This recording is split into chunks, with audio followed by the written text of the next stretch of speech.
to The Give and Go. My name's Tim, and thanks for joining us today for the Cincinnati Bengals right here on 32 for 32. As always, before we do anything, go ahead, subscribe to our channel, like this video, comment below, follow us on Instagram at The Give and Go, and as always, share it with your friends as well. So let's get into the Cincinnati Bengals and their 2018 NFL offseason. So for the 2017 NFL season, it was supposedly a make or break season for Marvin Lewis, and they had an absolute average season. They went 7-9, came in third in the AFC North, and it was underperforming. That's exactly what I mean. The rookie class was highly hyped with John Ross and his awesome 40-yard dash. I can't say anything about it. The Combine's coming up next week. Can't wait to see that. And he only played 17 snaps, not games, all season. He hardly participated in off-season workouts due to a shoulder injury, and then his knee injury killed him all year after he injured it in week 3 of the preseason.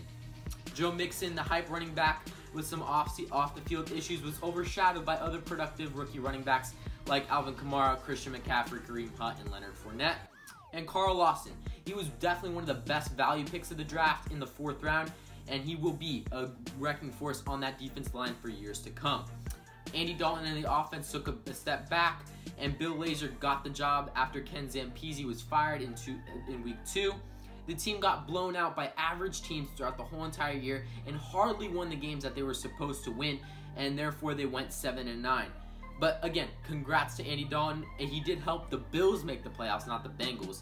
And it was an amazing game in Week 17 against the Baltimore Ravens, and it was one for the history books. Now, to the 2018 NFL offseason and what the Bengals have to do.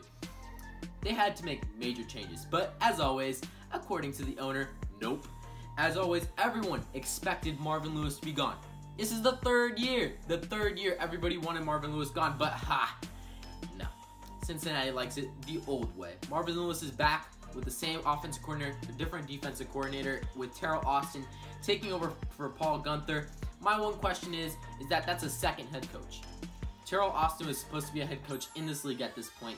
He's really not that great of a defensive mind. Look at what he's done in Detroit. That team needs a defensive mind. That's why they hired Matt Patricia.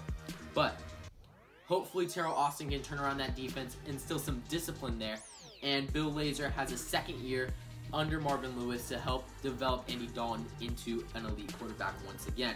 Needs for the 2018 NFL season. They need a quarterback, or they need to start looking for a quarterback. A.J. McCarron won his grievance against the Bengals for that disastrous trade deadline in October, where he was supposed to go to the Browns, but paperwork was never filed.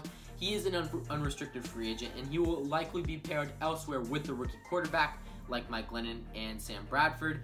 Andy Dalton, is he the future in Buffalo? Maybe, but in Cincinnati, I'm not so sure.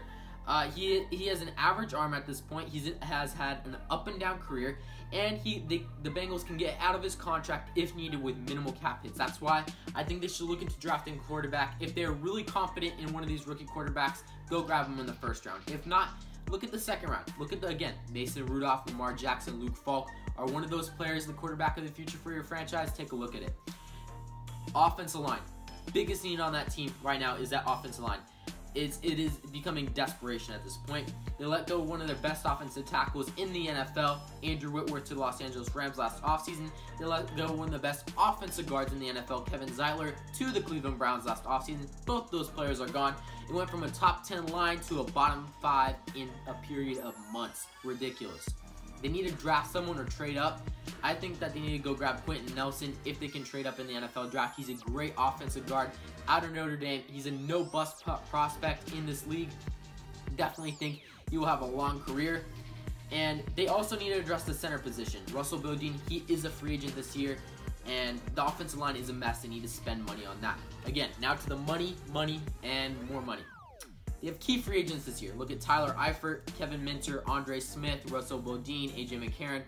They can only sign a couple of them. They have about $36 million in cap space. Geno Atkins, Carlos Dunlap, as well as Vincent Ray and Darqueze Dennard and Jake Fisher are all entering the final years of their contract. That means more money to spend in getting these players contract extensions.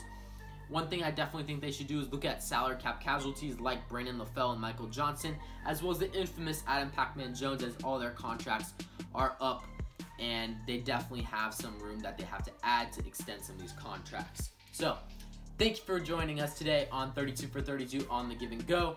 We'll be back tomorrow looking at the Washington Redskins, what they need to be doing in the 2018 NFL offseason, what they did in 2017, and looking into that Alex Smith trade that is about to go through in March. Thanks for watching and have a great rest of your day.